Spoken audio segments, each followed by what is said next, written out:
When you first open Streamlabs OBS, this is basically what you're going to see. You'll have your scenes, your sources, your mixer, and then a preview of your stream. Here's a screenshot of my output settings for Streamlabs OBS. You'll notice under the streaming portion, my video bitrate is set to 2500. This means I'm using approximately 2.5 megabits for my bandwidth. You can usually guesstimate this based on your upload and download speeds. Here is a screenshot of my audio settings. Here you'll see my video settings for OBS. My base canvas of 1920 by 1080, the scaled output, which you'll see on stream, of 1280 by 720, and the FPS of 30 frames per second. I don't find there much a difference between 30 and 60. Personally, and based on my bandwidth, 30 FPS does me fine. From what we'll call your landing page with your scenes, sources, mixer, and stream preview, you can actually organize multiple source elements into a scene and then just add that scene without having the multiple elements.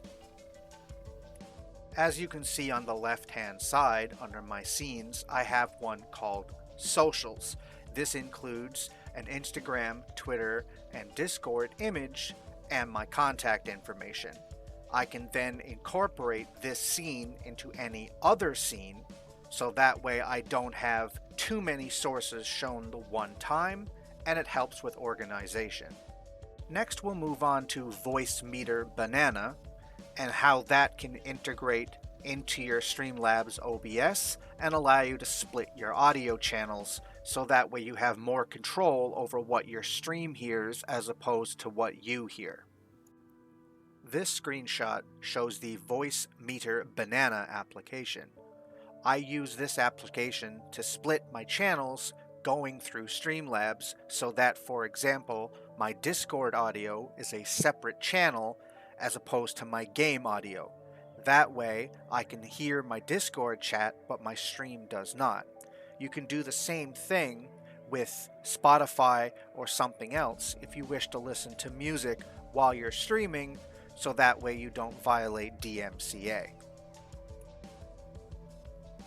You have 3 inputs that you can configure in the free version. I usually set my headset microphone as my first hardware input, my webcam microphone as my second hardware input, and then I use something called virtual audio cables for my third input. We'll speak more on this later. A1 through A3 are your hardware outputs. I have mine set to both of my monitors and my headset, so that way I can actually have the audio come out of any of the 3 or a combination thereof. These are the default application settings that I would recommend: having it auto restart audio engine, system tray, and run on Windows startup. That way the engine will automatically start when you boot into Windows and automatically minimize to your system tray. As I said previously, my third hardware input is set to a virtual audio cable. This is an application which I'll include the link to in the description below, and it basically allows you to convert one of your free hardware inputs into something else that you can direct audio through. Here's a screenshot of your default Windows audio settings.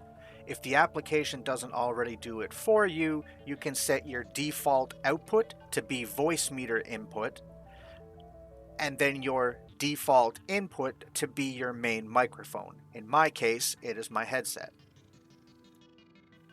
Once you have those settings applied, you can configure your applications to use the various inputs. Here's a screenshot of my Discord settings showing my input device being my headset microphone, but the output device being the aux input. This will allow me to have it as a separate audio channel in Streamlabs OBS. To access this screen, click on the cog on the right-hand side of the mixer that says Open Advanced Audio Settings.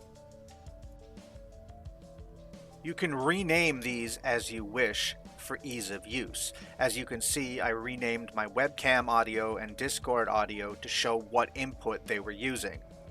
I also only have the audios I need shown, and the rest are in monitor off mode, and I have them hidden in Mixer.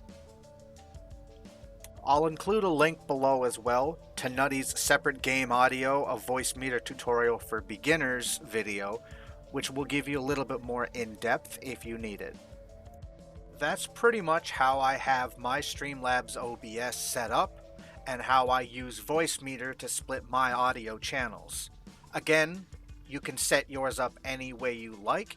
This is the most effective way that I've found to set them up.